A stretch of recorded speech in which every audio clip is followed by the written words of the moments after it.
ng presidente na walang iba kundi si Pablo Virgilio. So ito po ang kanilang sulat.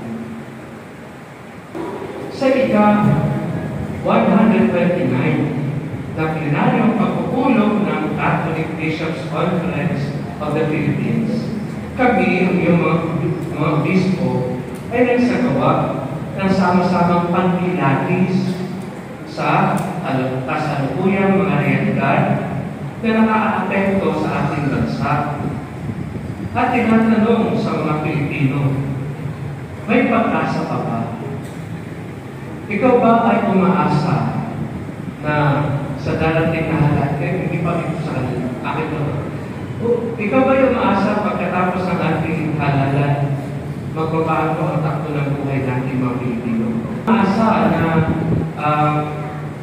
magbabagong isip ng kapitbahay nating bansa at hindi na nila ipilitin pang sakupin ng ating West Philippines. Sa ating nararanasan ang pagkabigo at pagdurusa sa harap ng mga sumusunod.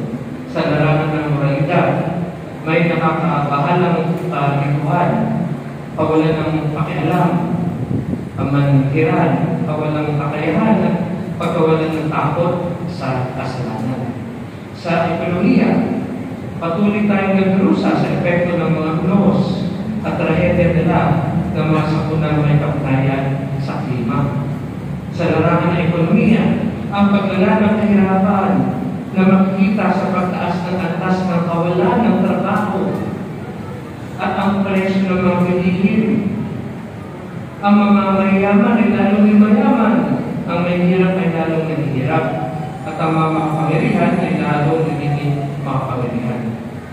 Sa larangan ng politika, ang kahiyahiyang paglustay ng pondo at pagkukunan ng bayan, ang mga pagbabago sa pambansang atin, at ang mga programang kontra kahirapan na nagtataguyod ng kultura ng pamamadrino at pag-asa sa mga ayuda, ang popularidad, dinastiya, political dynasty, at pamamadrino ay hindi ginagamit kung saan ginagawang negosyo ang pampamilya ang politika.